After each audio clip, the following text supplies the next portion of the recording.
Shalom, perkenalkan nama saya Ferawati Teva, Prodi S1 Keperawatan. Saya mahasiswa dari Sekolah Tinggi Ilmu Kesehatan Maranatha Kupang. Di sini saya akan memberikan sedikit materi mengenai pengertian stunting dan cara pencegahan stunting. Stunting adalah kondisi tinggi badan anak lebih pendek dibandingkan tinggi badan anak seusianya. Di Indonesia, kasus stunting masih menjadi masalah kesehatan dengan jumlah yang cukup banyak. Hal ini disebabkan oleh kekurangan gizi kronis dengan manifestasi kegagalan pertumbuhan yang dimulai sejak masa kehamilan hingga anak berusia 2 tahun. Kekurangan gizi pada masa janin dan usia dini akan berdampak pada perkembangan otak, rendahnya kemampuan kognitif yang akan mempengaruhi prestasi sekolah dan keberhasilan pendidikan. Dalam jangka panjang, kekurangan gizi pada awal kehidupan akan menurunkan produktivitas dan kemudian menghambat pertumbuhan ekonomi, meningkatkan kemiskinan dan kesenjangan di masyarakat. Organisasi Kesehatan Dunia menempatkan Indonesia sebagai negara ketiga dengan angka prevalensi stunting tertinggi di Asia pada tahun 2017. Angkanya mencapai 36,4%. Namun pada tahun 2018, menurut data riset kesehatan dasar, angkanya terus menurun hingga 23,6% dari data yang sama. Diketahui pula stunting pada balita di Indonesia pun turun menjadi 30,8%.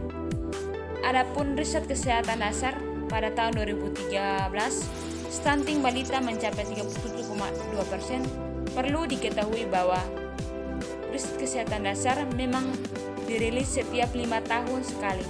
Sedangkan stunting adalah kondisi gagal tubuh yang antara lain disebabkan gizi buruk. Anak dikatakan stunting ketika pertumbuhan tinggi badannya tak sesuai grafik pertumbuhan standar dunia, atau dalam bahasa yang lebih umum adalah kuntet. Dari penurunan angka riset kesehatan dasar 2018 itu sangat pendek mencapai 6,7. Tapi belum berarti sudah bisa membuat tenang.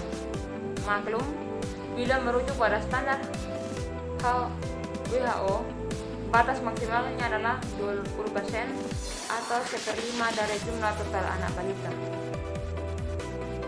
Stunting diyakini akan dapat menghambat pertumbuhan ekonomi, meningkatkan kemiskinan, dan memperlebar ketimpangan.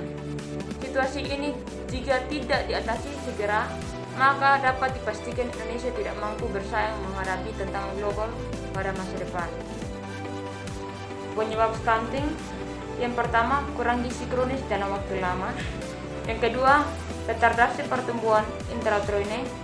Yang ketiga, tidak cukup protein dalam proporsi total asupan kalori. Yang keempat, perubahan hormon yang dipicu oleh stres. Yang kelima, sering menderita infeksi di awal kehidupan seorang anak.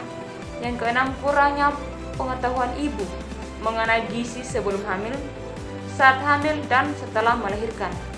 Yang ketujuh, terbatasnya akses pelayanan kesehatan termasuk layanan kehamilan dan postnatal.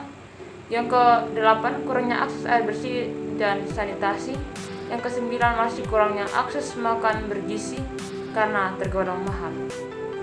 Perkembangan stunting adalah proses yang lambat, kumulatif, dan tidak berarti bahwa asupan makanan saat ini tidak memadai. Kegagalan pertumbuhan mungkin terjadi di masa lalu seseorang.